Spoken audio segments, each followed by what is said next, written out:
Welcome to the Boston's Big Four podcast. Cast. New news about music and sports every week, sometimes. All right, welcome back. Episode 58 of Boston's Big Podcast. Episode 5 of the quarantine segment of Boston's Big Podcast. Wig. And we got a special guest in the building. Trey Michaels is with us. What's up? Trey Thank you for Michaels. joining. Yeah, thank you for joining us. Of course, man. Of course. Y'all always show love, so, gotta return the favor. Big ups to all Boston, things that are going hard for Boston. It's just super important that we all, support each other because, Right. a lot of people are in this whole mindset, man, I really like this thing, but I'm not going to like it because I don't want them to know that I like it. Yeah. And it's super weird, Yeah. Oh, absolutely. Yeah, we're always trying to support the artists that deserve it. So you're definitely one that's been on our radar. So we're happy to have you on. Thank you. Sorry, just to quickly, I know we're going to get all into your catalog and everything, but just to elaborate on what you just said on how there's almost like this tiptoeing this is definitely not true for all artists, but an air of where you're walking around and you listen to someone's stuff and you're almost trying to hear what's hot, but you don't want to tell someone what's good because you kind of want to poach a little bit of it yourself. So you're hopefully they fall off and then I'll just keep doing something like that. And not that it's in any petty way. That? I didn't even realize it was like that. I'm thinking that's crazy. I'm thinking it's people man, I don't want to come off as I'm on this guy's nuts, So Right. That's true too. I'm thinking of it's a pride thing. I feel like everyone has such big pride, Yeah. But I feel like there's some insecurity in that too, not wanting to give other people their props. You know what I mean? For sure. Yeah, I think that's definitely not helping anyone really when people have that mentality. It's definitely a crutch for the whole scene as a total. But I don't think that's everybody though, because no, there's a lot of support in the scene right now. A lot of people supporting each other. Yeah, I didn't mean to take it the malicious route, but it. No. But I know people be doing that now that you said it like that. Yeah. I'm wow. Yeah. People probably be jacking. People so really much think stuff. like that. Yeah. Yeah. Sorry, I cut you off though. I think you were starting something. No, I don't remember though. So it's all good. Oh, perfect. Yeah, we'll cut that out. Yeah. So you got a few singles out. Yeah. Do you have you got a project in the works? I might got a couple. Okay. All right. A lot of music in the vault. I got a lot of music in the vault. Word. I think my only thing that's that goes against me a little bit is how much of a perfectionist I am. So we just work on a lot of stuff and we have a lot of great music and now we're just finally gonna let it all out. So word. It's gonna be a big summer. Big summer, big next fall, big. Yep. From now on, it's just gonna be a steady flow of releases. Dope. So you're a member of Wegda, correct? Wegda. How do you say it? Wegda. All right. Yeah. So and what is the significance of this? Yeah, what's the significance of the name and how did it all come about? I feel like that's not my story to tell. Okay. So Cash started Wegda. Yeah. And, I feel like he'll definitely want to speak on that if you ever talk to him about it. But basically, it's just a group of creatives that all work together to help push the boundary, to always be thinking years ahead, and just developing and just pushing what people think is possible in music and art and clothes and videos and photos and everything. Just constantly trying to advance and stuff, How important is that to you to have a group of people to share ideas with and kind of, push each other? It's it means the world to me because, with me, I need people that I really trust to give me feedback on songs that I do. Cause sorry. So it's always good to have this group of people. We have Zato, CD, some two really talented artists. Definitely, that I can go to and just be hey, what do you guys think of this? Or and then we always show love to each other and we're able to support each other and and work together. We got a couple songs together, and they all sound great. Yeah, I saw. Yeah, CD Rose and Mazzotta, you guys all put out a lot of stuff together. So do you guys use like like a common producer, so it kind of all gets polished up with the same style, I guess? So there's or does it all kind of, do you guys zip it up at the end once everyone's finished their parts when you're working together? So like I say we record together, and it just depends on like who got the beat. Like most of my beats come from this guy that I went to high school with. His name's Eric. He lives in Atlanta right now. He's grinding out there.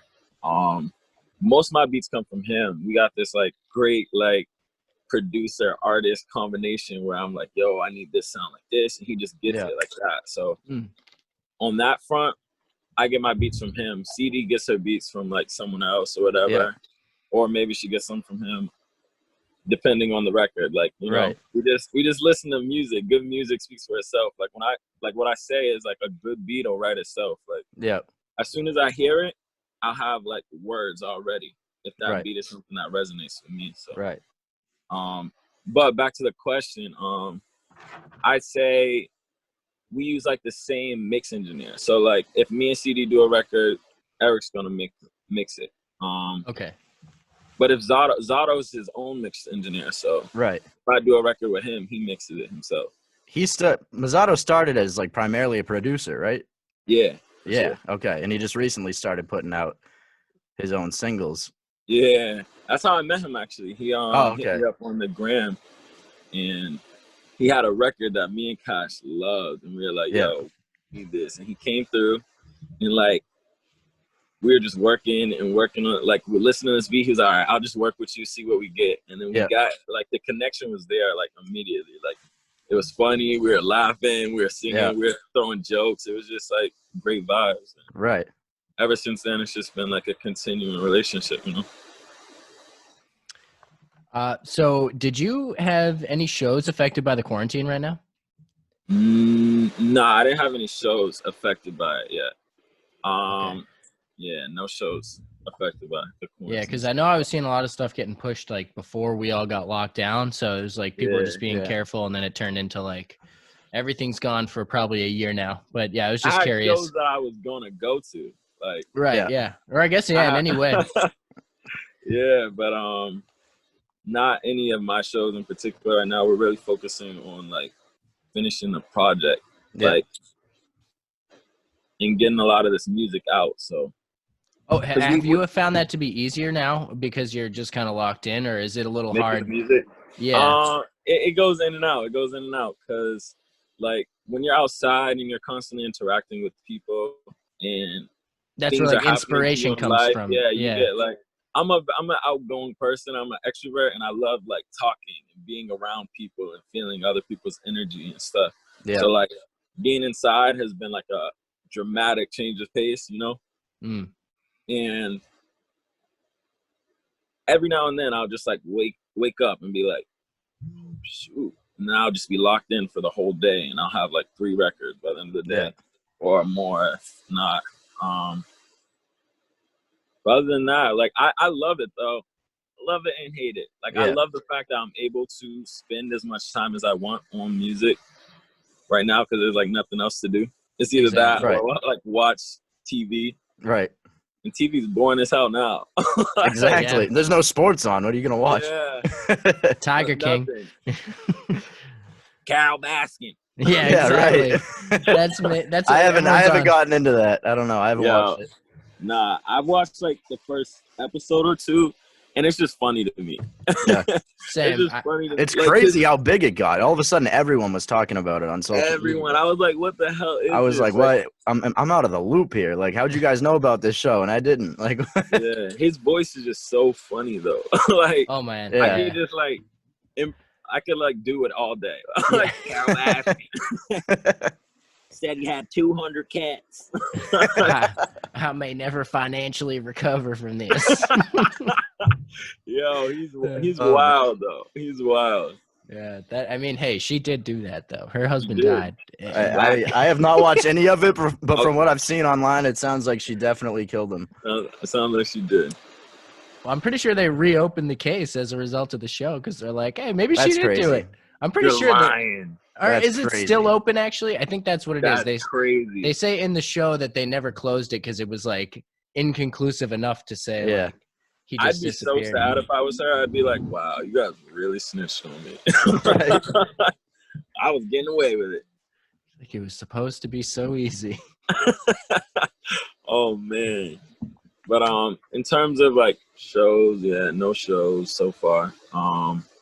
Like we've like networked and made all the connections to get everything that we need when the time's like right for it, for what we want. But we're very particular with like how we want our shows to look and sound, and like so we're very like focused on like creating that aesthetic that we're going for, having all the music out for people to be able to go back to and like resonate with and be able to like learn the words and like just make it special, because like everything that we do, we want it to have like a storyline that like gives it like power and makes it like something that you can like attach yourself to a little bit more, you know? Yeah.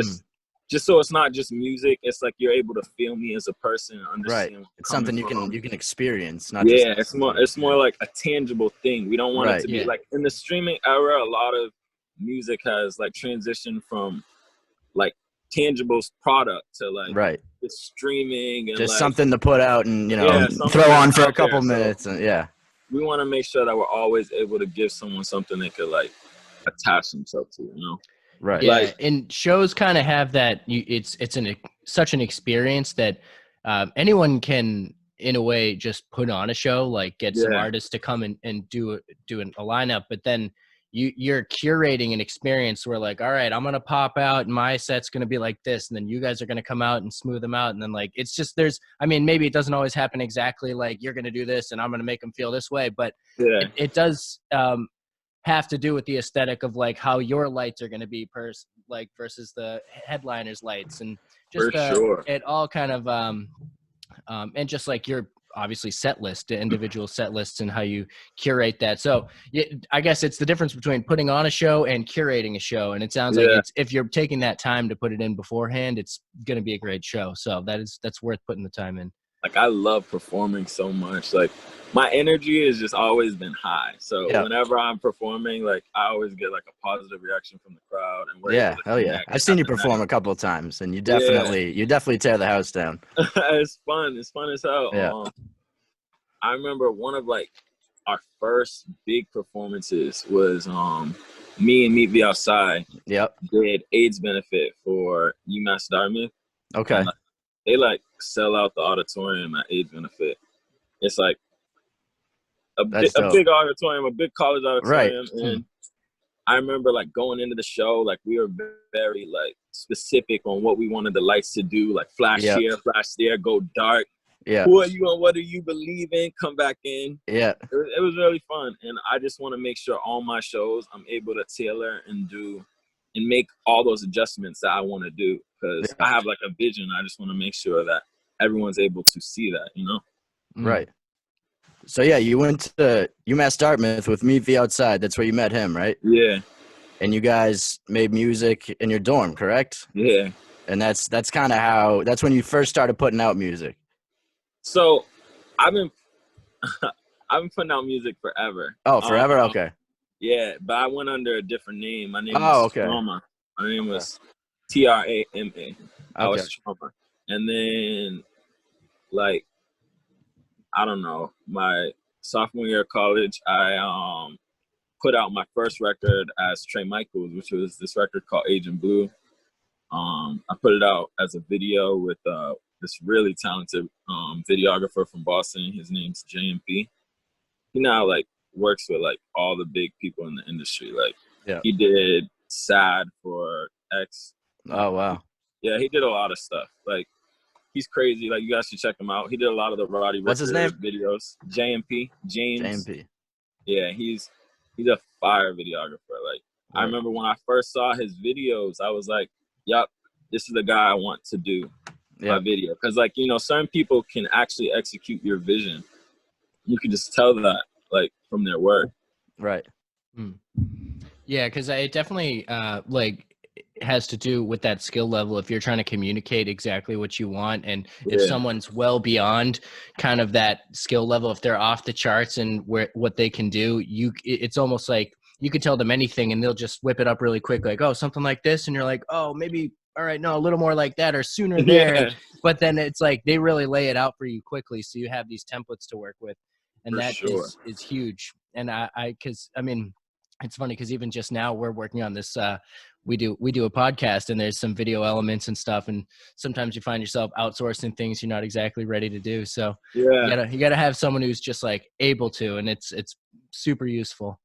I'm super like hands-on with everything that I do. In the instance that I don't want to say that it's hard for me to let go of that. It is hard for me to let go of that control. Like when I do a video, I make sure I do the write-up for the video treatment.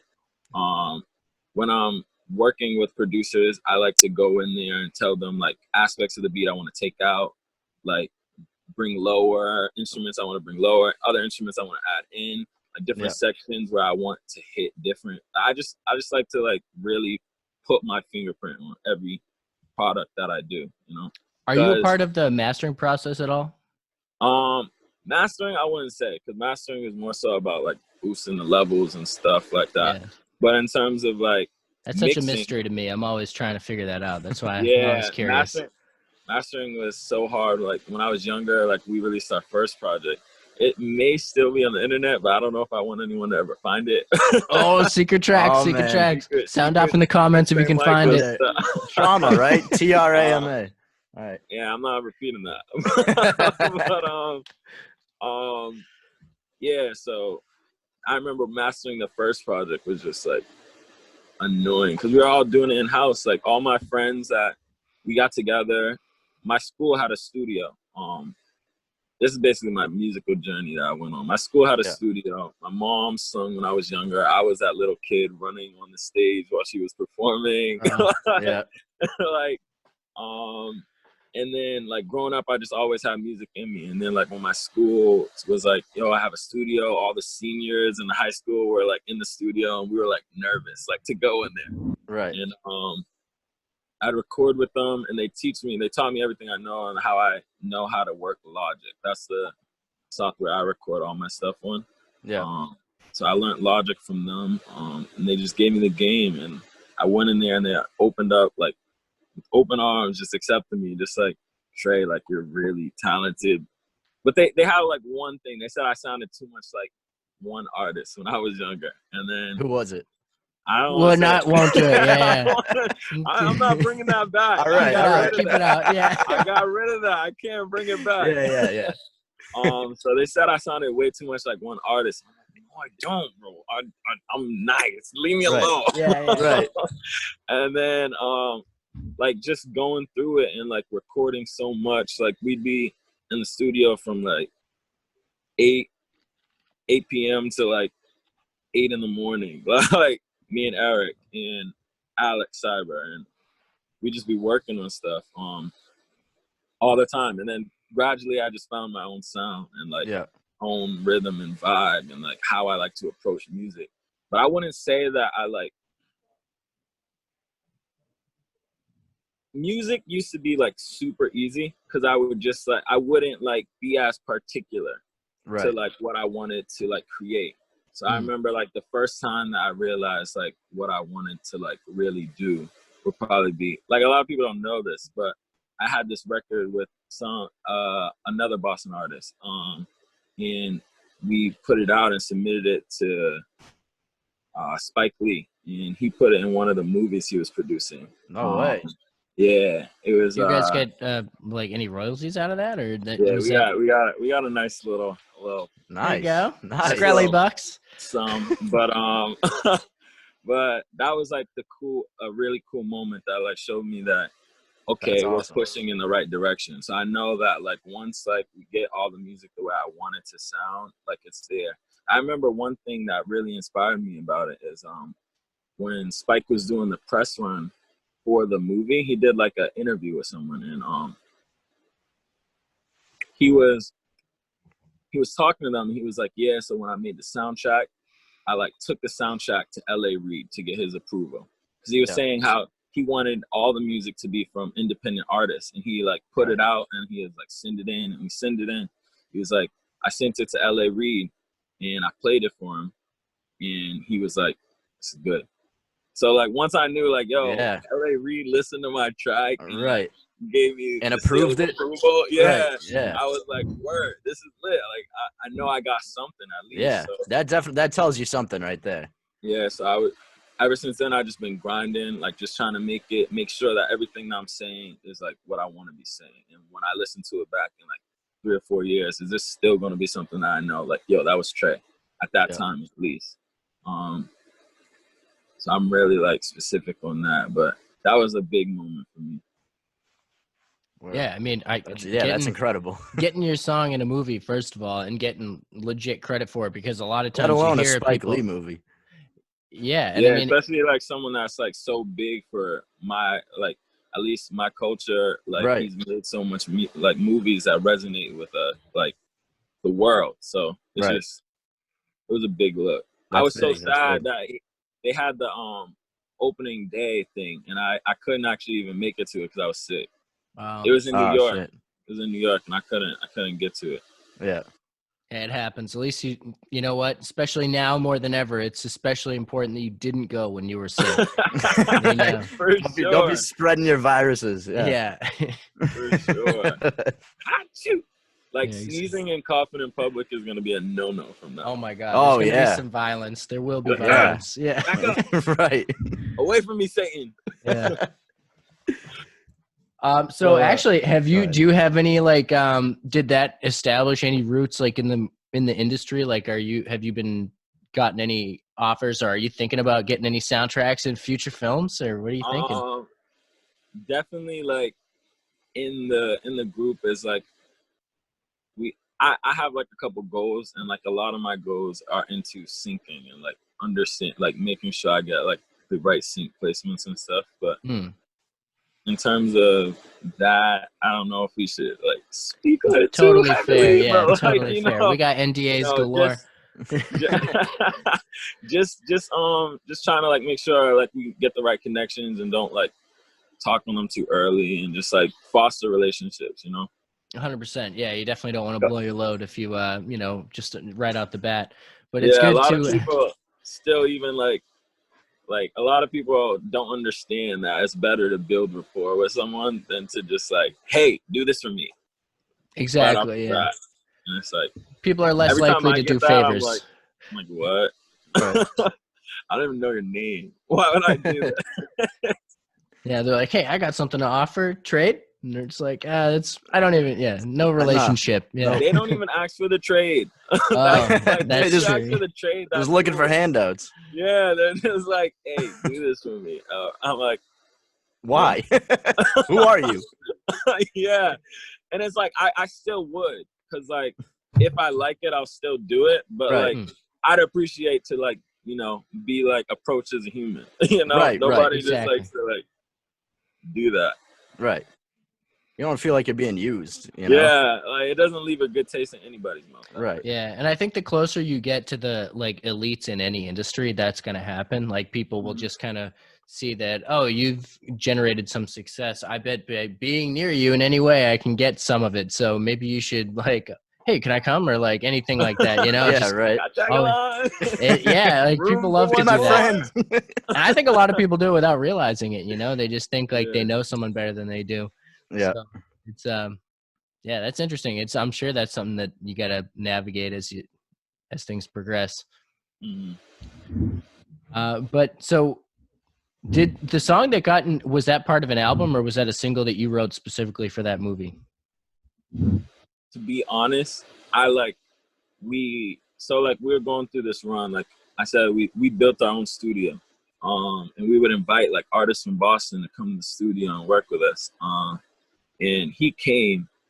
I don't usually like write down my words, like write down my records. I just get in the booth and I will like sing something or like rap something, and then like I'll listen to it back, and then I'll like solidify it or write more forward. But like so we got in there, we did that, we recorded it, bing boom. He recorded his verse, I laid ad-libs down, yada yada yada, and then I'm just like, that was a good record. Like, but you know, like I didn't put like a lot of stock into it. Yeah. So like it just kind of like sat there a little bit. But it was his record. We did it for him. Okay. And then he hit us up. He's like, "Yo, bro, it's about to be in a Spike movie." And we were like, "Oh, I didn't even know it was something that serious." Like I thought we were just making a fun record. And then that's when I really knew, like, yo, like if you even like focus a little bit more, like you can make something really crazy. So and that was the master. Oh, sorry. What were you saying? When was that the song ended up in the movie? I'd probably say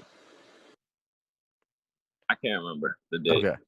I can't remember, but it was like early college. Okay, yeah.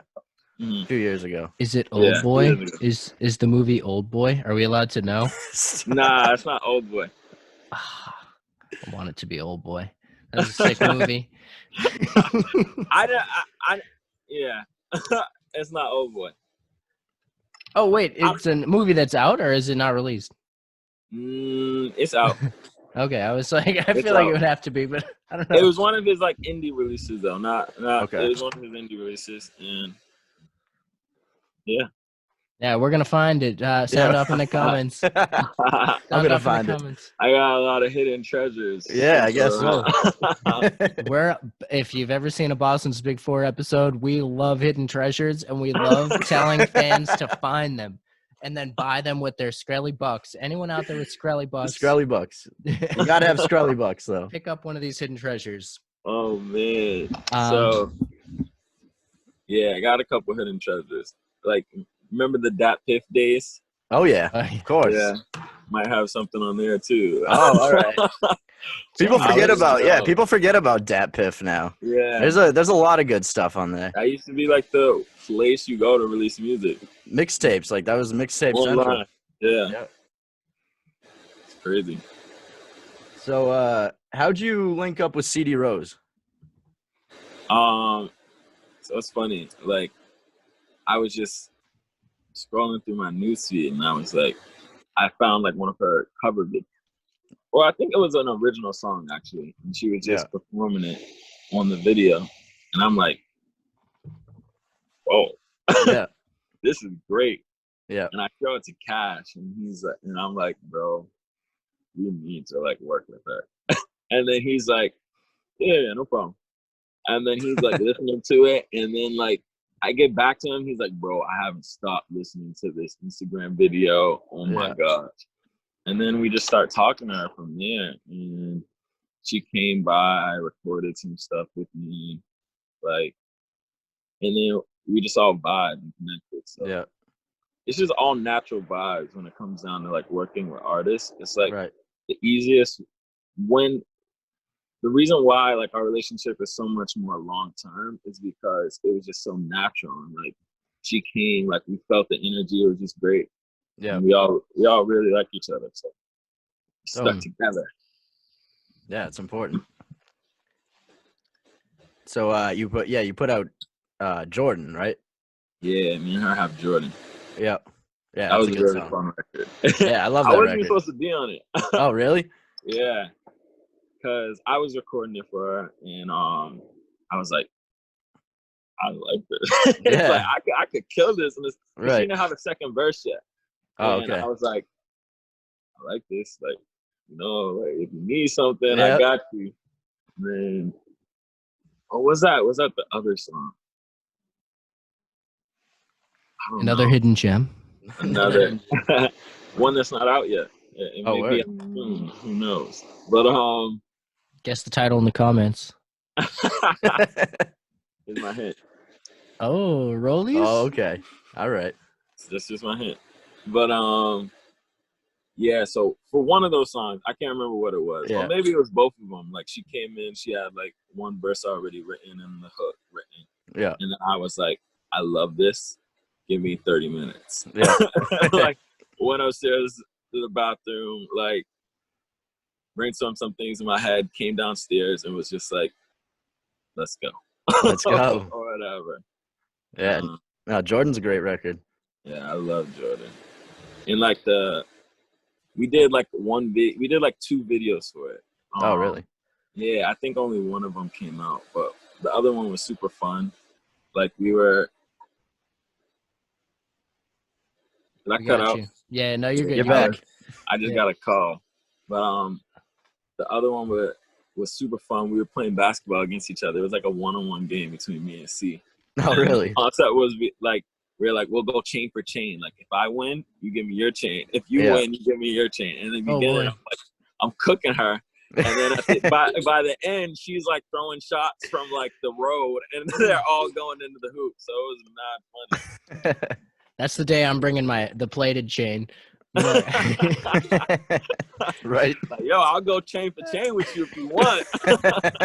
I didn't say it was a real chain. Like, yeah, this is copper. I don't even know. It's just a bunch of melted pennies. A bunch of melted. That was a good one, man. Kudos. This is what I do. You play a lot of basketball growing up? Yes. Yeah. Yeah, I love basketball. Is that your sport of choice? Definitely my sport of choice. Yeah. I just play it all the time with my friends, like in my summer camp. Yeah, basketball is great.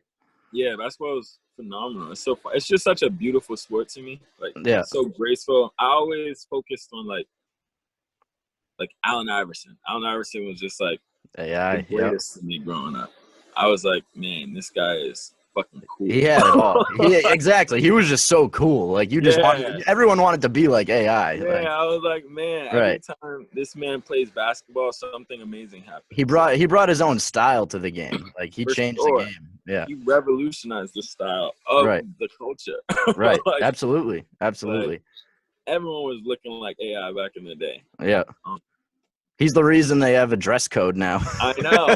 Like just such he would show when he was hurt, he would just show up dressed in like whatever, you know. He was like he didn't care. He didn't care about what people thought. I'm gonna be AI. Exactly. Not like that message like resonated with me from early on. I was like, I'm always gonna be Trey. So that's one of the reasons why I changed my name from Trauma to Trey Michaels. I wanted it to be my name. Right. I wanted it to represent like me as who I am completely. Yeah. So I was like Trey Michaels, and then it just sounded good. Yeah. It does sound good. It definitely, rolls off the tongue. Nice. Right. It does. It does. And it's my name, so beautiful. Yep. One of my best friends in high school, his name is Angel Blaze. I was always like, how could you be lucky enough to get the name Angel Blaze? That's his real name, Angel Blaze. That's his real name. Damn. Angel That's Blaze. incredible. I was like, wow. Damn. That is pretty nice. Yeah. I knew one person, their first name was Blaze, and I remember thinking like that was shocking at the time, but I thought it was first name was Blaze? Yeah, his first name. Damn. He was my sailing instructor. Fun fact. Imagine naming your kid Blaze. That's so interesting. I mean, that like is just setting them up for a life of smoking. Right. That's what it sounds like. Yeah. It's like, that's yo, what it Blaze. like. And he's like, huh? Yeah. Yeah, he was a total bro. Shout out Blaze if you're out there. Big shout out Blaze. Yo, Blaze, if you don't know how to roll, you're going to get made fun of. Like, come on now. You were born for this. Yeah, so dad's like coming in the room teaching him as a kid. Oh my god, I wonder. Prepare you so you're not bullied. Right. Like, yeah, his parents were faux show hippies. Faux show.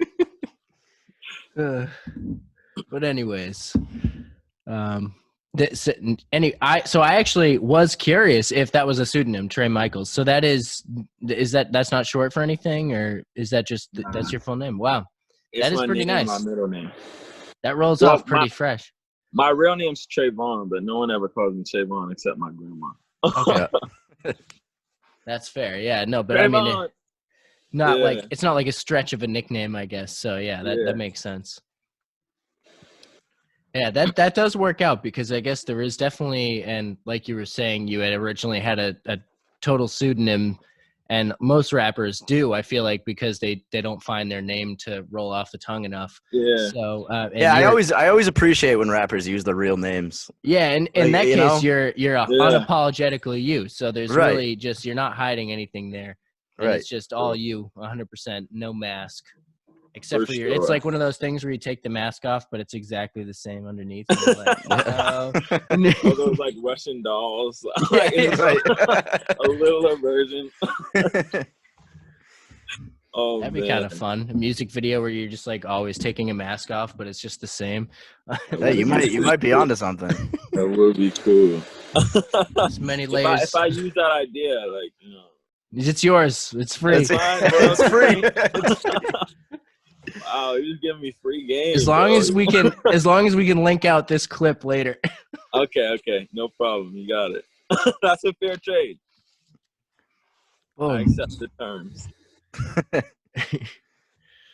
So speaking of secret tracks, "See You Later, Not Goodbye" is a song you made a few months ago, and obviously it was on a Drake beat, right?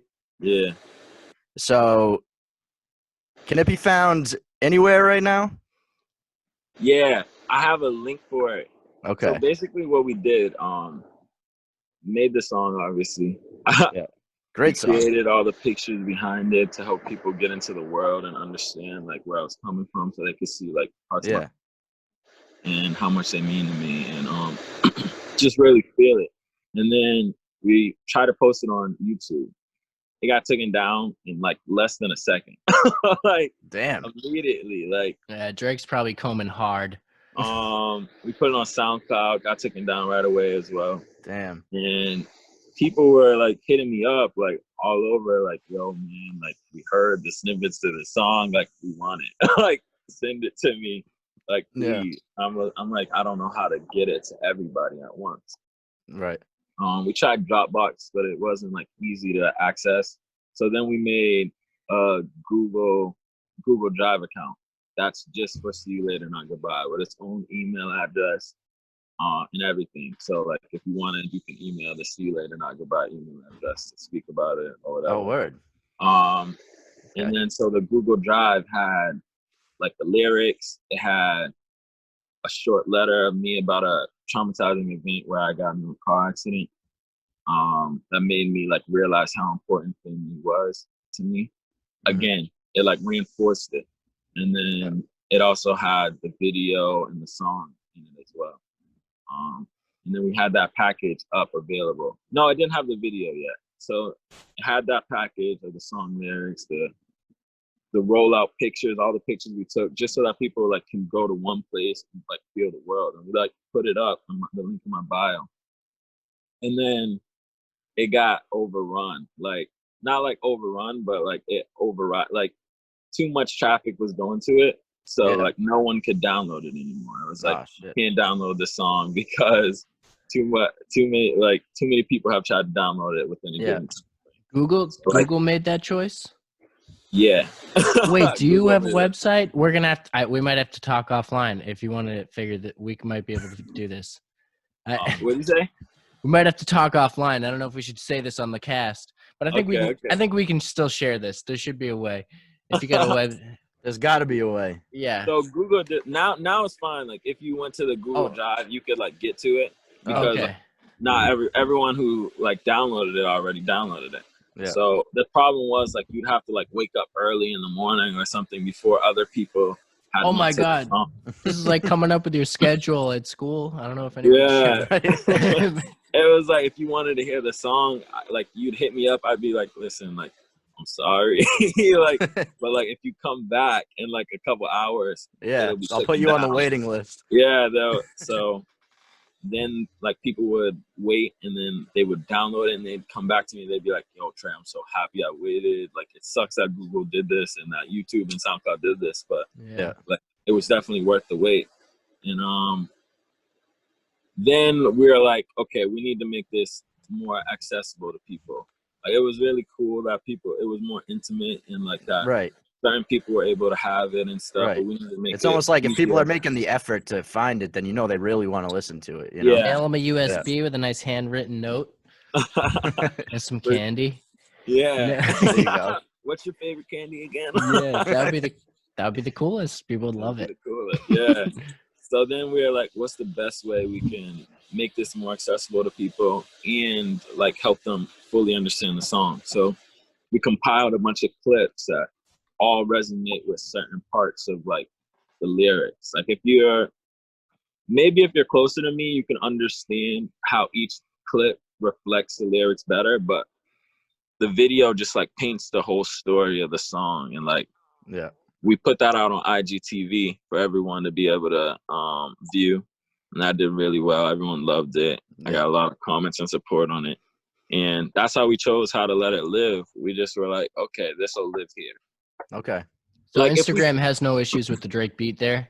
Nah. That's just like independent. Okay. Yeah, because it's not like a streaming platform, so I don't think they can like you can use whatever music you want on Instagram, I'm pretty sure. Okay. Because if I release a video with music playing in the background on Instagram, artists love that. Artists love that. Yeah. How hypocritical. There's no way to like really police it on Instagram. And we were like, no, not many people release music videos on IG Live. So like, and just keep it there. Like, let's just do that. Let's let it live here, like as its own special thing. Like obviously, like if we did find a way to put it on SoundCloud, there's way more potential for it to get bigger because there's an algorithm. It lives like it's always reoccurringly popping up on people's feed. When on Instagram, like once you post something, like 3 days later, like the only way that someone will see it is if they go back to your profile, on your page and like go to it. Right. But on other platforms, there's always ways for it to like cycle back to people. Yeah. But we just decided it like made the song more special if it just lived there. Yeah, that's definitely a unique way to present a song.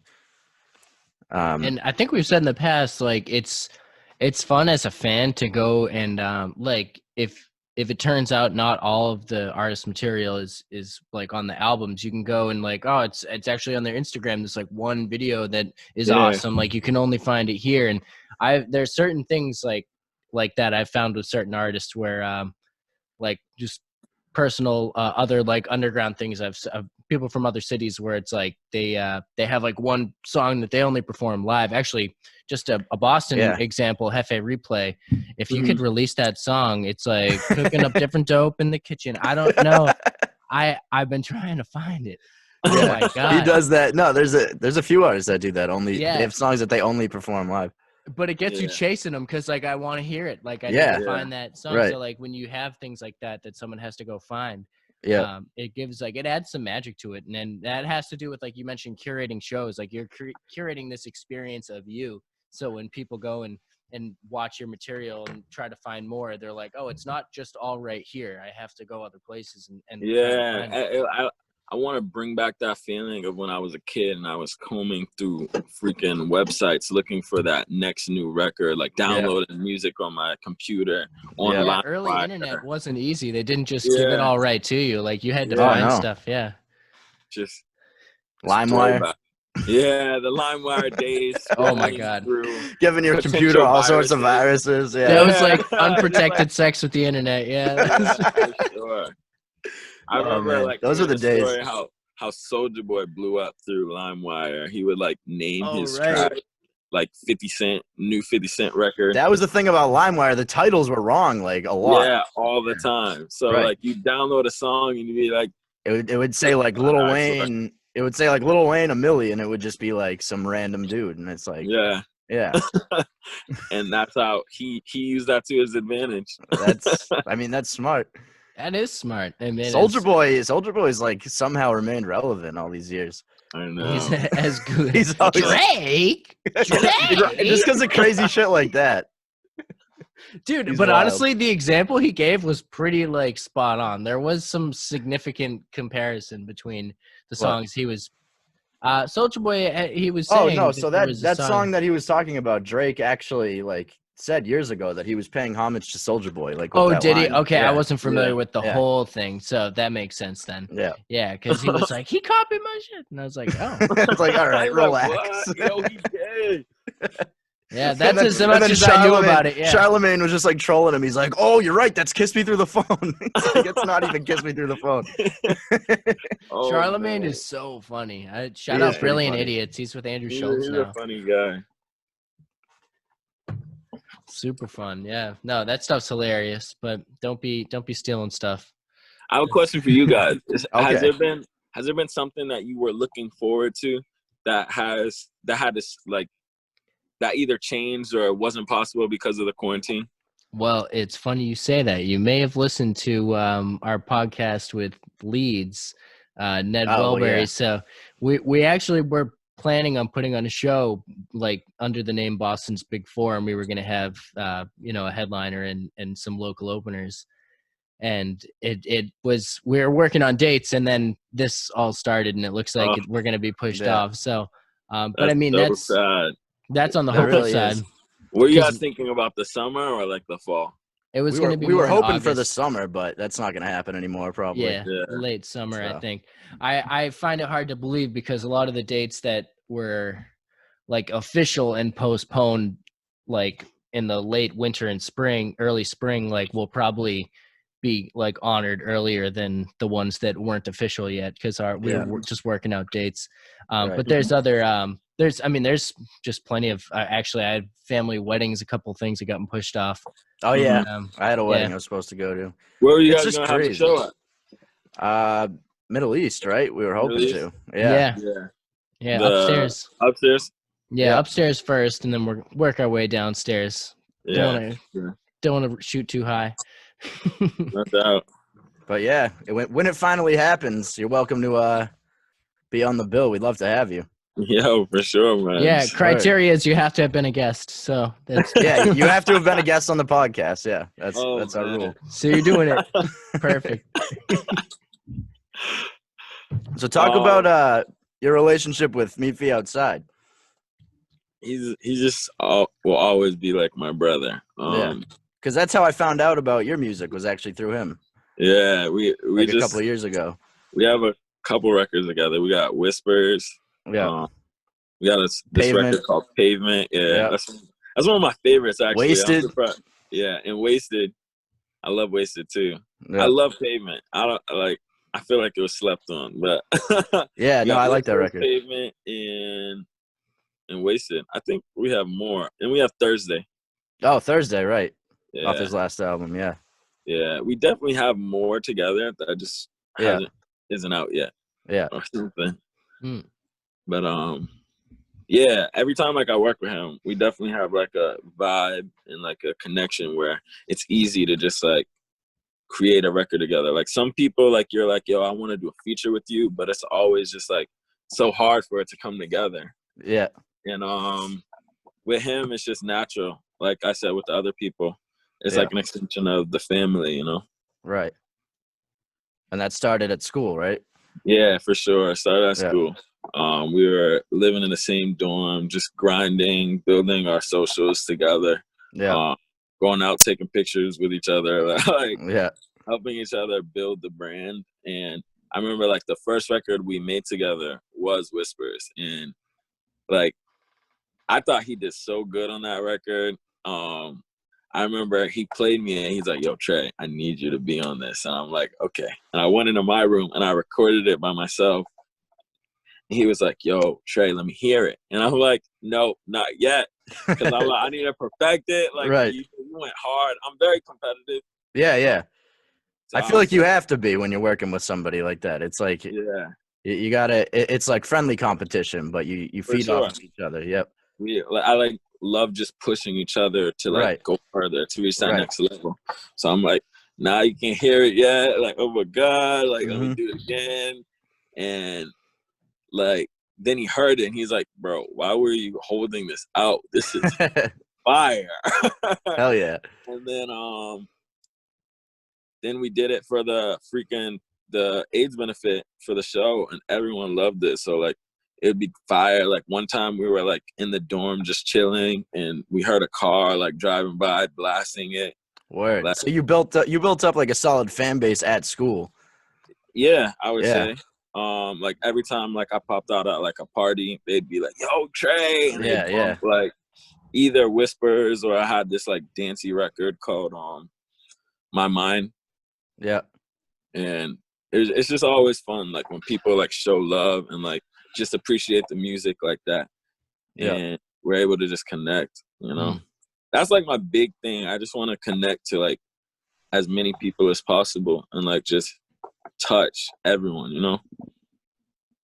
Yeah, for sure. Yeah, and I think plenty of artists have said too, like they've found that the core of having like a strong career is that organic grassroots. Like you had a fan base just like close to you at school, and it's like something that it wasn't just fleeting, like you have views in California, some views in New Jersey, like you had, because like you mentioned before, things are less tangible. There's like a lot of music these days is streaming, so you had people at school, like you bump into them and now they're like, oh, we're gonna play your song now at the party. Like it's just that's like a huge, I mean, it probably felt amazing, first of all, like people are ready to give you love there, and it's just it's a strong foundation, and everything's based off of like how you grew, so it's like good roots there. I guess that's just a testament to the career. Yeah, I'm so excited, like just to build on it and like increase it and just really resonate with like so many more people with the next things that we're doing. And yeah, do you know when this is gonna come out? I don't know, probably like a week or so, I'd say. A week or so? Yeah, probably about a week. All right. Why? I'm just trying to see. It can be when you want to, if you want to release something. We can release it whenever, yeah. No, that's fine. You guys can release it whenever you feel like you want to release it. Right. I was wondering like if there was anything that I should say that hasn't been done yet, or like if it would be done by the time we get to it. But right now we're in the middle of like rolling out another track, and it's a really special one that kind of like ties in like something that we talked about today. Like, is that you and Meet the Outside, or is that someone that's not yet to be named? I don't know. All right. I don't know. A lot of secrets on this podcast. Sound off in the comments if you think you know who it is. I got a few guesses. Oh man. So is I'm sorry, forgive me, I forget exactly the name of the crew. It was Wigda. Yeah, Wigda. So how many people are in it officially? Artist wise, it would be me, CD, and Zato. Oh, just three. Okay. Yeah, just three musicians. And specifically, I guess so. My first guesses are them two. As when you said we, first of all, sorry, just I had to get there. But then, as far as like creative process goes, do you guys regularly bounce things off of each other, or is it? Because I mean, there's other groups that I'll follow as far as like I had mentioned, just people not releasing songs and stuff, and from other cities. So do you? Is it like a process where you guys will say like, how do you feel about this verse? Would you add something to this? And like you kind of bounce things around, or do you just work kind of in your pocket, and then when the time comes, you guys all share what you have, you know? I would say like, if anything, I'm probably the most secretive person out of everybody. Like, I don't know why. I'm not trying to be secretive, but like I'll like have a bunch of songs and I'll like think they heard them, and then I'll be playing them. They'll be like, bro, this is crazy. Like, why haven't I heard this? I didn't know you did this yet. And I'm like, oh, my fault. But so like I record with CD a lot. She records here with me, so I'm able to like put my opinion on stuff a little bit. But like she definitely writes everything by herself out. So there's like a collaborative process in that sense. Like I'm like, yo, this is really good. Like maybe you should add this here. And like Zato too, like he'll tell me like, yo, you should add this here. Like when we were working on the song we did together, the first song we ever did together, called Stuff. It was on his project From Boston with Love. Shout out to him and Danny Diamonds, because they just broke 1 mil. 1 million Tangerine Dream, or that's what it's called, right? Yeah. Yeah, I remember like when Zato was coming up with the idea, and he came to me with the records that he already had for it, and he played me like Tangerine Dream, and I was like, yo, that song is crazy. Yeah, this guy's fire. He's like, Danny Diamonds is fire. Yeah, him and Chase Murphy, they're both killing it. Big ups to him. Shout out to him doing that. But yeah, me and Zato, like we're just collaborating, like writing the song together. Like we made up a word for that song. It's called Stuff. And that's what the song's called. Like Lewis Carroll. That's fun. Yeah, it's so fun. It's fun to say, like, stop suff, like, don't suff me, dog. What does it mean?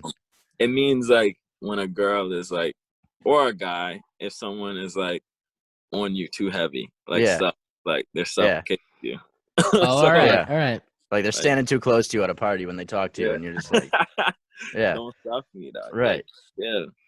Or like they're asking too many questions when there's no Mhm. need to. It's like, yo, I love you. Like, why are you interrogating me? Stop stuffing me. Yeah, Mm. I like that. Yeah. Like, So I'm gonna that's start the whole using that. vibe. That's the whole vibe we went for when we did that. Word.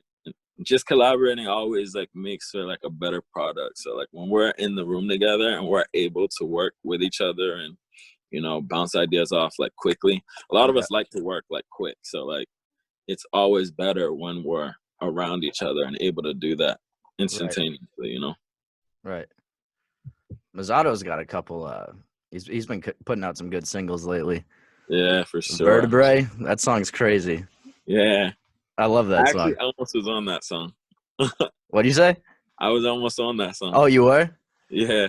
I don't even know if he remembers that. Really? But yeah, he was like, yo, I got a record for you. I think you'll be great on. He sent me Vertebrae. And I don't know. Like, I think I was just working on too much other stuff at the time. Yeah. I didn't get a chance to do a verse on it. Yeah. He probably doesn't remember that he even sent it to me. Yeah. It happens. Things get buttoned up pretty fast. You said what? Things get buttoned up pretty fast. There's deadlines and such when albums are coming out. Yeah, I remember hearing this story about like Drake and Trippie with God's Plan. That was crazy to me. Do you guys ever hear that one? No. Was Trippie supposed to be on it? Yeah, he was supposed to be on God's Plan. Oh.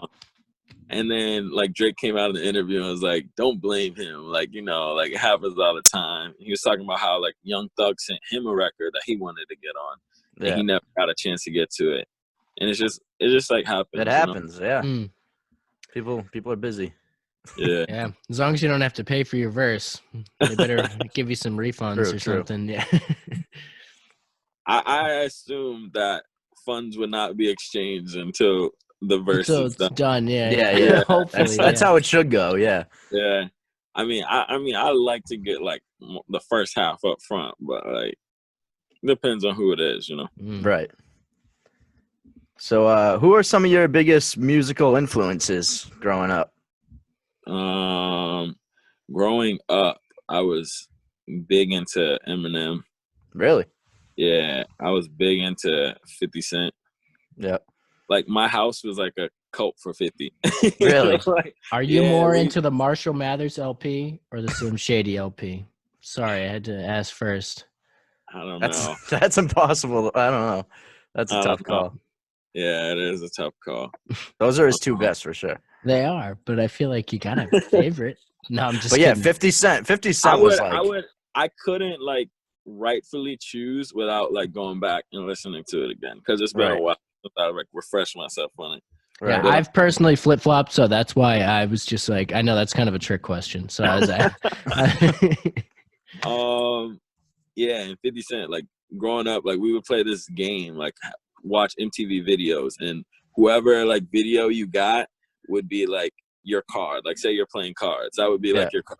So if I got a 50 Cent video, that would be like the Exodia of the game. Like if you got a 50 Cent video, no one could beat you after. So like a Lil Wayne video could play after, and you'd be like, well, you lost because I got 50 Cent. Yeah. Yeah, 50 Cent's like, he still is extremely relevant, and he hasn't even put out an album in 10 years. Yeah, he was just always the coolest. But yeah, I think he has been putting out albums. I haven't really been listening to them lately, but. Has he been putting out albums? Yeah, I think so. Damn, I'm out of the definitely loop. Been producing TV shows. Like he's definitely been producing TV shows. No, he's definitely he's stayed relevant with all the other things he does. Yeah, he loves heckling that innocent lawyer in jail.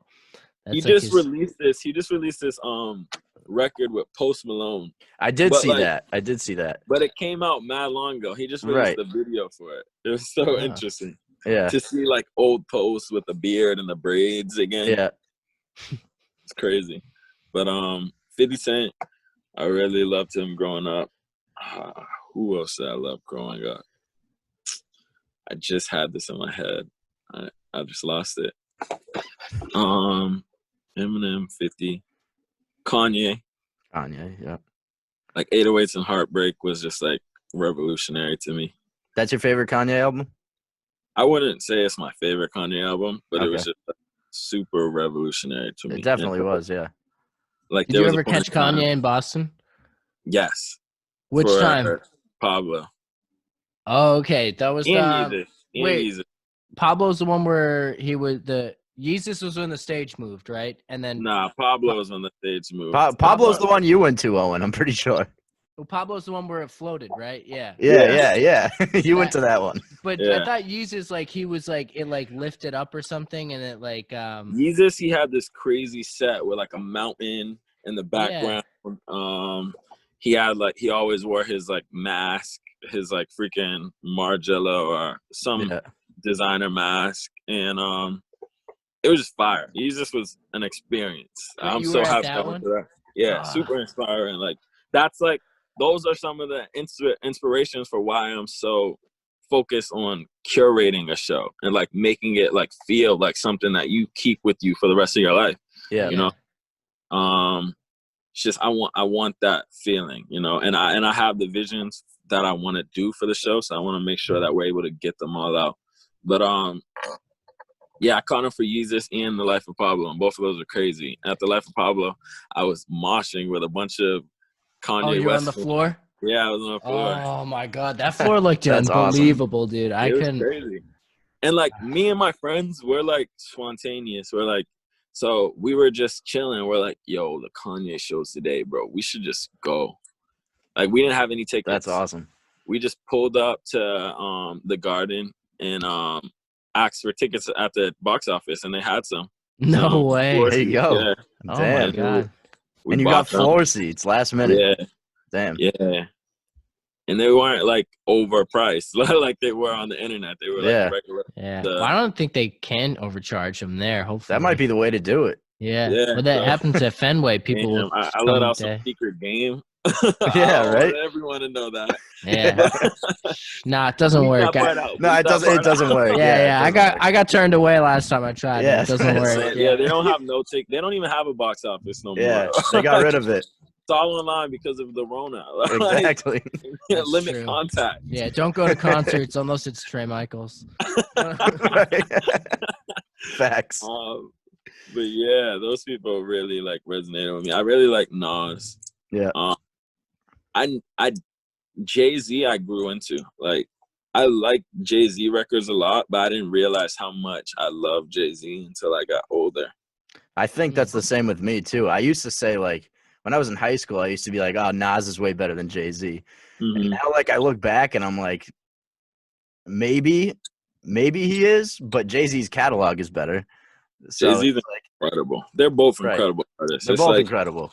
Like just listening to some of the cadences and like things he's able to do with his words and like rhyme schemes and way he like puts like the A with the B and then the A and then the that stuff goes over a lot of people's heads. Like I read his book Decoded, and he really like breaks down some of his lyrics, and like you don't even realize how deep the shit is sometimes. So deep. He be having like lines and lines and lines. Right. And, like sometimes when I like really want to get like a good rap record off, I'll be like, all right, let me go listen to some Jay real quick.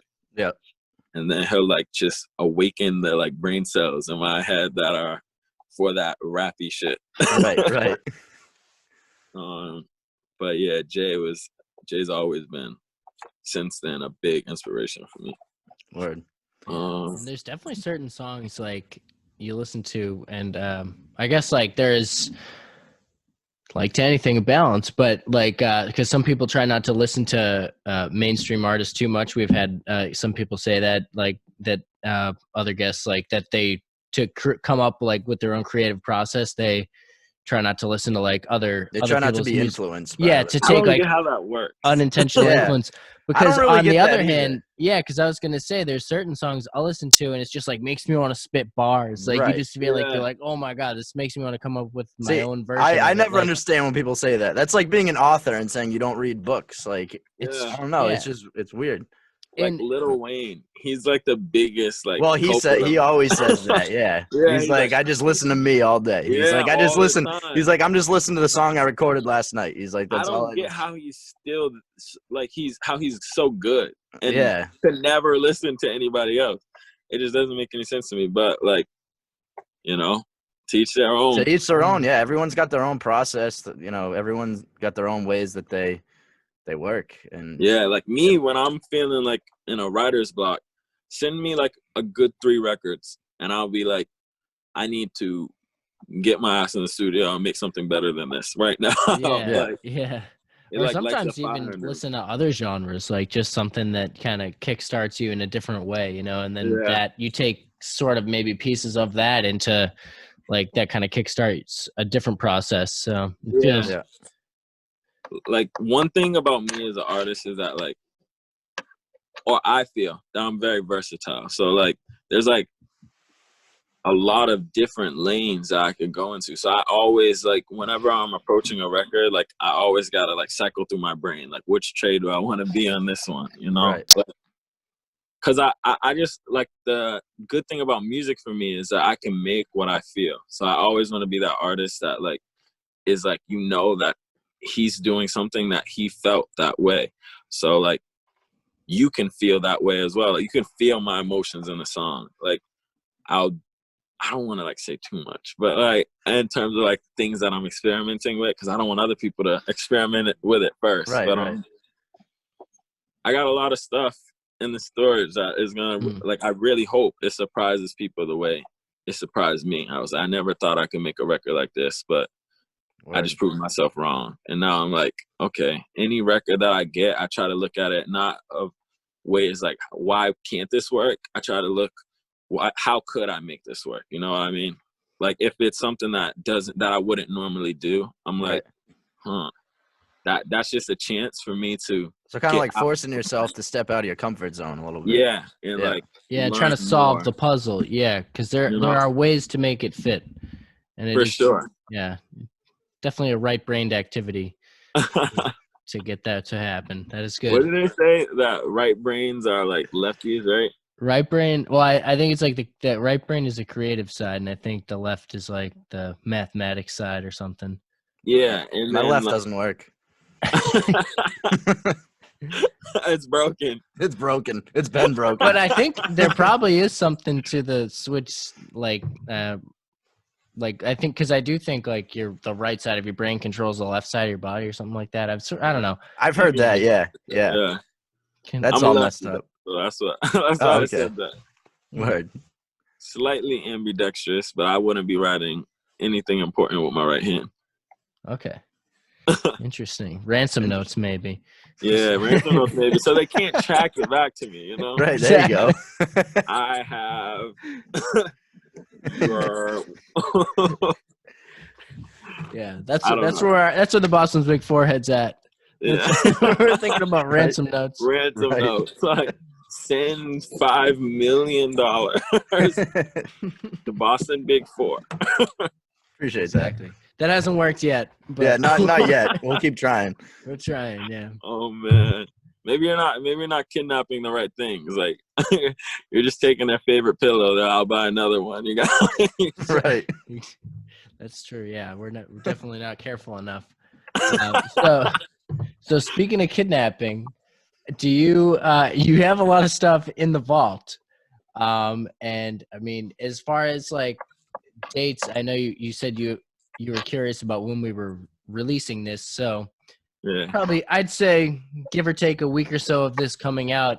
No more than a week. It sounds like you may have well, I'm just saying give or take a week of this episode coming out. Yeah. There may be some new material of yours. Is that like, can we expect like an album or a single, or can you even say that? I'm just curious because it sounds like we've danced around this. So there's a strong possibility that there will be some form of new material.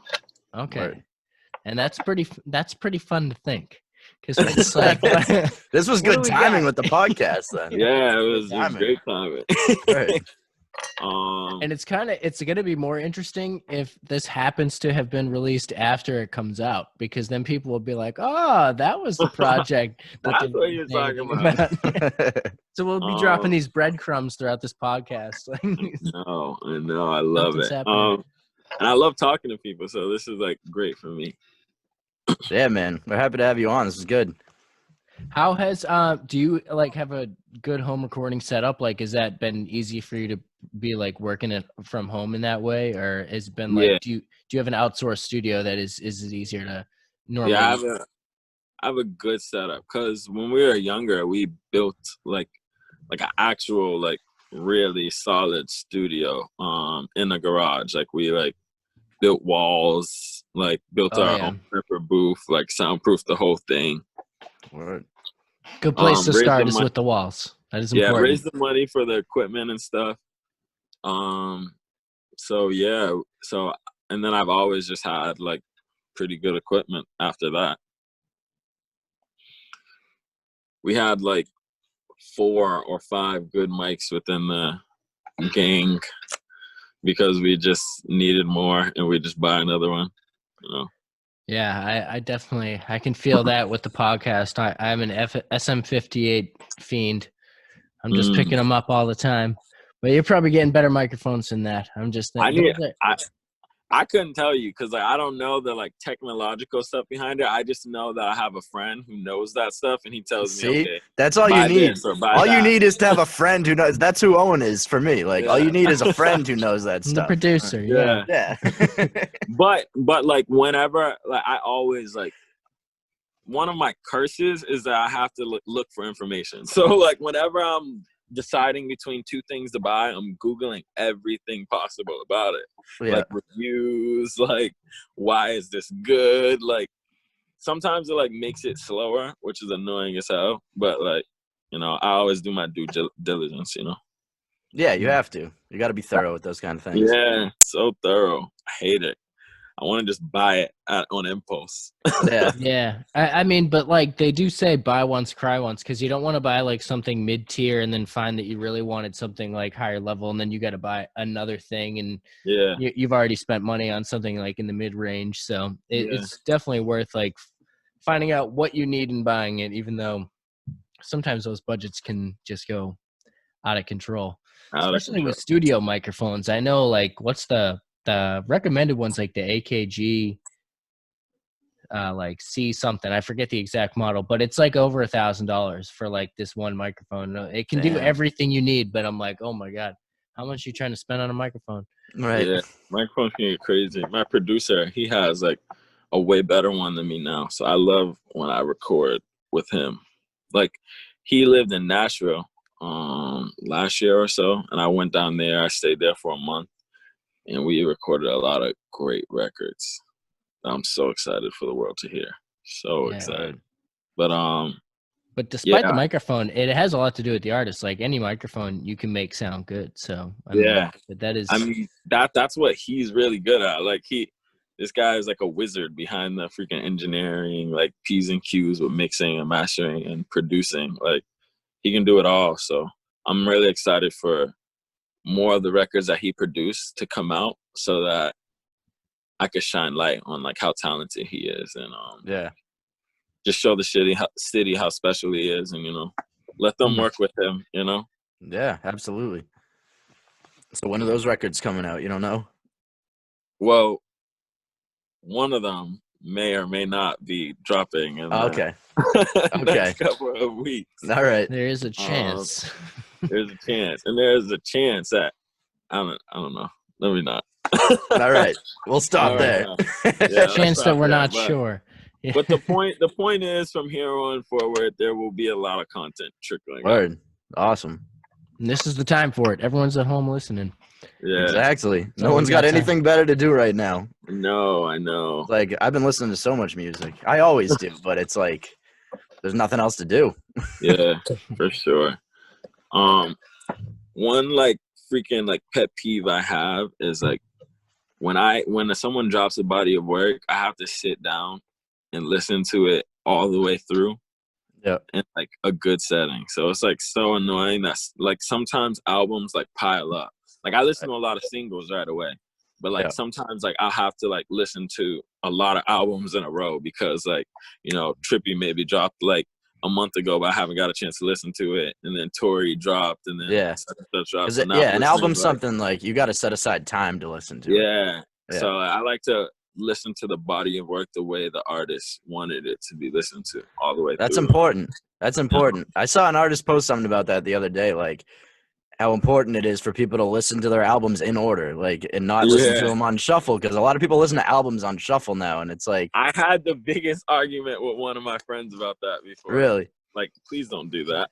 Yeah, no, it ruins the whole essence of the album and like what the artist was trying to accomplish. Like, yeah, we were talking about my favorite album. Take Care. That's a great album. That's a great album. One of my favorite albums. Is that Sealed?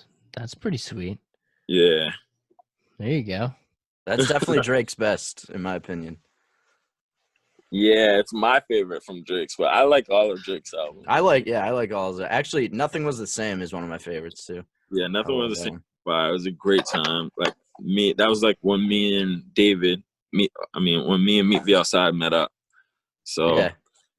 I remember we literally walked to the store together. It was a nice day. We walked to the store and bought the album together. Yeah. And went and listened to it. Yeah, I was in college when that album dropped. So I remember like being with all my friends and listening to it the day it came out. Like, yeah. Is it kind of like that album stays with you the rest of your life? That album was like our party like song for like months after. Right. I remember like being in dorm rooms drinking, listening to The Language. Mm-hmm. The Language was my shit. Was my shit. Probably my favorite song on that album. Language went hard. Yeah. And that was like one of the songs you could like listen to while you were turning up. Right. You know. Yeah, that song. I feel like that song got overlooked. Yeah. For sure. Yeah. Drake had a lot of.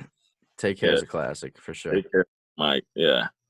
I remember I was watching an interview though. He said that Nothing Was the Same. He feels it's his best. Really? Mm-hmm. I mean, it's a tough call. I think most people say Take Care is his best, but you can't go wrong. A lot of people say if you're reading this, it's too late. That wasn't my favorite. I liked it. Let's not forget about Versace. Definitely wasn't my favorite. What are you talking about? Let's not forget about Versace. That's all I'm saying. What do you? Is that an album? No, it's a song. Yeah, it's a verse. No, I'm talking about albums. I'm clowning. Yeah, that was a fire verse. That was a fire verse, though. Yeah. So Drake's a big influence, then, obviously. Yeah, he is. I mean, he's like the biggest artist in the world right now. So he absolutely is. He has been for like a decade now. Yeah, it's hard to not appreciate and respect what he does. Like, yeah, like just have like a mutual respect as an artist for him. Yeah. Yeah, you got to respect Drake. He does seem like a genuine, just an overall person, like who's put like real heart and soul into his craft, and like definitely helps other people too. Like, I don't think he's been particularly conceited as far as like, this is mine and no one else's. I'm pretty sure he shared the stage, so it's particularly he's graceful. He is pretty humble considering how famous he is. Like, he's one of the biggest celebrities in the world. For sure. And he's pretty down to earth. Who would be somebody you'd want to meet? Like, if you guys can meet one person. Oh my God. Or if you guys could interview one person on the podcast. Ooh. Like, musician or just anyone? Anyone. On the spot. I'm really stressed right now. Kevin Garnett. Really? Yep. I think he's Dre. Like, Kevin Garnett is like one of the most interesting people to me. He's just so, he's just like so passionate about everything he does, which for him is basketball, but like you can use that influence and try to channel that passion into like anything in your life. Oh, yeah, Uncut Gems. Sandler, yeah. I have to watch that movie. I haven't watched it. I just watched it the other day. It's good? It's so long. Yeah. How long? Yeah, it's so long. I can't remember how long it was, but I remember like I loved it though. I loved it. Yeah. No, I'll watch anything with KG in it. Like, I think movies though should be capped at 2 hours. I can't. I agree with that. Actually, I don't have the attention span. You didn't watch The Irishman? I did, and I wanted to kill myself. I was ready to die. I was like, I didn't drink water for a day beforehand because I was like, I can't get up to pee, and I don't want to I ate salty snacks while I was watching it. It's just like, Jesus. it was. Oh, No, man. I haven't watched it yet. I It's haven't okay. been able to commit 3 hours to one thing yet, but I definitely want to. I love Scorsese. it was pretty good, The Irishman. But sorry, just But yeah, I'd say KG for sure. And then as far as artists, man, I don't know. That's tough. I don't know. Owen, who would you want to have on? Well, so I was gonna say either two people, Dr. Dre or Jimmy Iovine, and I know they're kind of in the same camp, but I just feel like they'd be so interesting to talk to. Like, cause I watched the I cannot believe I don't remember the name. It was the 4-part documentary about like Eminem's thing. It was called like what was it? It was on like Showtime or HBO or something. I don't know. I think I know what you're talking about. It was like Jimmy Iovine sure, talked about his. I think I saw some of that. Yeah, I think I know what you're talking about. It was like a really good documentary, and he explained like it was like him just talking about his first days in the studio and everything. And I just like stars are one part of the business, and that's like what most of the public sees are like just the stars. But like there's a huge network of people like making all that go, and like some of the bigger players, like the people that are like producing and running those studios. It's just really curious like what their day-to-day is like. So I'd love to talk to someone like that. And I know Dr. Dre it's like is like kind of a star too. I mean, he is a star, but like he was a producer from the get-go. So it's just kind of interesting I would love to just hear what they had to say. So yeah, that would be interesting. They definitely dropped a lot of gems. Yeah. I like study that shit all the time. So I'm always like combing through like interviews and stuff of like people who I respect, because they always let out some information that can always help you push forward in your career. And, you know, I love watching interviews. I'm just so focused on all that. Yeah. That's why I'd love to have KG Jimmy Page. Jimmy Page? Yeah, I really would love to talk to Jimmy Page, Led Zeppelin. Shout out Led Zeppelin, but we're kind of a hip hop thing right now, so I'm staying in that lane. we could have Led Zeppelin on if they wanted to come. Yeah. You know? Like we can make an exception. Yeah, we could. Yeah. I don't wanna, but like I guess they twisted my arm in the right way. I'd love to have Lil Wayne on, to be honest. So I guess that would be dope. In this same vein, do you have any artists or like who is like your dream like headliner if you were to go on tour with someone, or if you what's your dream collaboration? Yeah, like to co-headline or something, like someone you'd like to work with. I'd say like my dream collaboration would be like Frank Ocean. Okay. Cause like one, like if you can make a wish, he's like a unicorn. Like this man doesn't like come out for nothing. So like if getting anyone on your song, he'd probably be like the hardest to get on your song. Yeah. Yeah. I had to imagine. So if I had to make a wish, it would be to get a song with Frank. Yeah, that's a big deal when you hear a Frank Ocean feature, because it doesn't, like you said, it doesn't happen that often. Yeah. Very rare. Yeah. So and I love his work. Like that's another thing. Like he's been very inspiring to me as well. Yeah. Interesting. Is there anyone else? It's probably a lot of people, but is there is there anyone, would it be different if it was a tour, like if you were to co-headline a tour with someone versus just doing a record with them?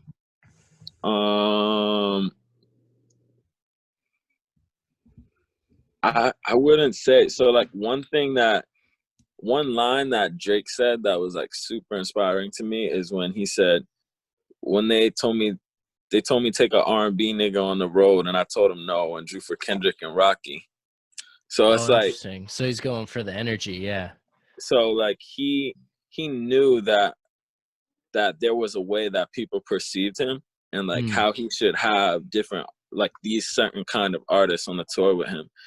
But he also knew like the power it was to have like a different kind of sound. So it just depends on how we curate that show. Cause like, I feel like any show, depending on the right dynamics and the right like setting and the right like venue or like whatever like that you add to the show can like work and like make like a storyline make sense, you know?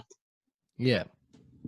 But yeah, so that's why I don't think it would be different. It would just depend on where I am at that point in time in my career. Cause like I'm someone who likes to evolve. Like my first project isn't going to sound the same as my second project, and my second project's not going to sound the same as my third. Like looking at like some of my inspirations, like Kanye's albums, he was always evolving. Always evolving. So my whole career and my like mission statement is just like years ahead, just always be forward focusing. Yeah.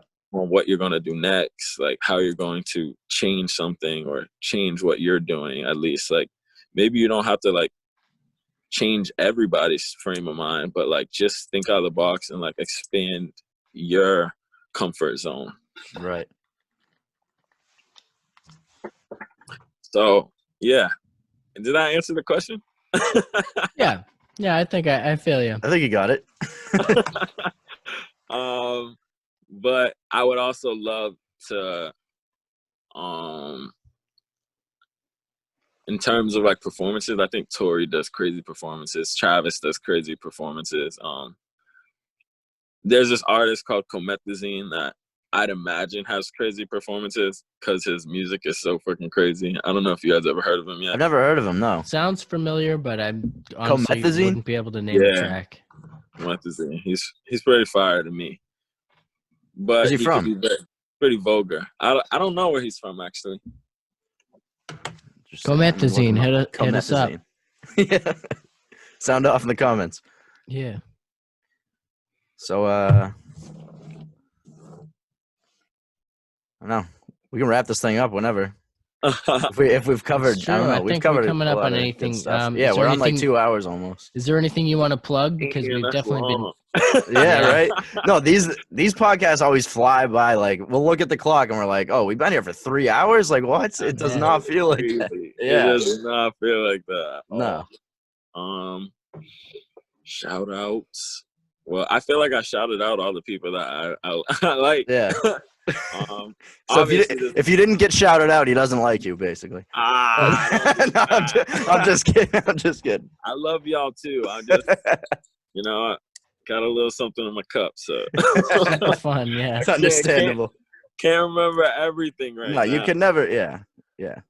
The questions brought out those shout outs. Right, exactly. So if I didn't shout you out, blame Boston Big Four. Yeah, put it on us. Put it on us. Ask the right question. They didn't ask the right question. Exactly. For you to get shout out. We need more shout outs next time. But in my music, I like shout out a lot of people. Like Yo Here on like a lot of my records, I'll say names. And like as you follow my career, or anyone who's watching the interview, as you follow, you're going to start knowing these people and understanding what they mean to me. But Word. I like to make sure that every verse like has a personal element to it, Yeah, that's. But also be fun. I want you to be like this in a club too, Yeah. Oh, I get pretty crazy to Safe sometimes. Get those hips moving, jaws slanging. Safe, bro. Safe. I turn up to Safe. Definitely. I love that one. I remember. Yeah, that's a good record. I remember that one.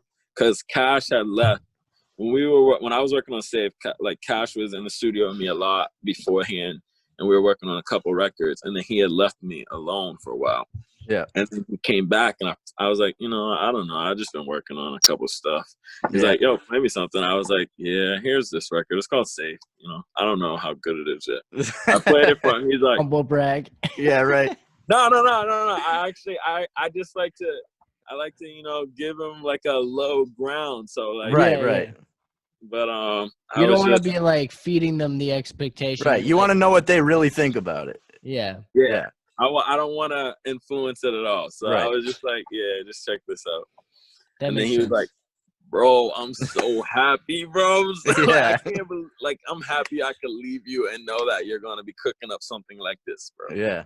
And then we put it out, and it just went crazy. And I think it's at like 162K right now. That's crazy. Is that That your biggest record so far? Yeah. Word. Yeah, it's my biggest on SoundCloud. Yeah, it definitely has some hit potential for sure. For sure. And we put it on Spotify, but now we're focusing on like Spotify a little more and stuff. Yeah. So like now like releases will start getting more attention there, and like we'll start driving traffic there and whatnot. Word. Good stuff. Nice. Yeah, safe. Right. Woke up with some records, I must say. I still have my glasses on my face. I love that song. Yeah. Are those prescription glasses? These ones are not. They're not? Nah. I do wear prescription glasses though. Oh, okay. Those are nice glasses. Thank you. No I'm actually going to turn these into prescription glasses. Oh, really? Yeah. All right. What were you saying, Owen? You got a question? No, honestly, because we were talking about wrapping up, I was going to ask if there was any social media you wanted to plug or just anything in particular you wanted to shout out before we had hit all our shout outs, I guess. But anything you want to close out with? Instagram, TR3 Michaels. Twitter, TR3 Michaels. Facebook, Trey Michaels. Everything. Follow me. And you guys will be happy in the next coming months because there's gonna be some great stuff coming out. You know, whether it's the art direction, we always like to make sure we're doing something a little different with the art direction. Yeah. Lots to look forward to. I'm excited. Oh, we're definitely excited too. Definitely excited. Need some new music to listen to. Yeah, I can't wait to hear what you guys think about it. Hell yeah. We'll definitely do a write-up when it comes out. I got you. Oh man. And then we'll see how many of your guesses were right. Yes. Sound off in the comments, people. We need more people sounding off in the comments. You guys don't listen. Please God, sound off in the comments. That's what I need. All right. Well, thank you for coming on. I mean, we awesome. Appreciate it. Hopefully we will be unquarantined soon so we can actually like hang in person. Get back to normal life. Throw some shows. Wait. For sure. Throw some shows, throw some parties. Hell yeah. I hope we're out by July 4th. You know, that would be nice. That would be nice. Yeah, I just want to have a summer. I want to have a summer. You know? I want to go to Disney. I just you were going to go to Disney? No. He said he wants to go to Disney. They closed it, so I'm like, you can't even go if you want right now. I'm sad. Yeah, they closed everything. I actually love Disney. I went like Disney's later great. in life. I went when I was like 17. Oh, really? Yeah. I went when I was like magic. 5. I don't really remember it. They do a lot of work to make it actual magic. That is it's super nice over there. Like, I'm definitely trying to go again. Like, now. Let's do it. Boston's Big Four. Everyone, I'm sure we could get some sort of a discount if we made Boston's Big Four trip to Disney World. Let's do it. Let's do it. Yo, there's like mad international like group trips that go there. Yeah. Like, when I went there, I was like, wow, it's so cultured. Like, it was like a group of Mexican people, a group of like people from France, a group of people from like all over. It was just crazy. It's like a big tourist destination. Yeah, I know. It's wild. Super accommodating. They got the whole deal. Yeah, but that's another story. Yeah, exactly. We could go 4 hours on that. Back in. We're like, yo, peace out, bye. But remember this? Remember Disney World? We're just like, we need to talk to people. We're stuck inside. Know, yeah, right? Man, just desperate for like human interaction right now. Hopefully people find this entertaining. Yes. I know. We appreciate you all for listening, of course, as usual. Yeah. Love you guys. Yeah, thank you. All right, we'll close this one out. Thank you so much. Episode 58. It's a wrap. Trey Michaels, thank you. All right. Peace, man. Peace.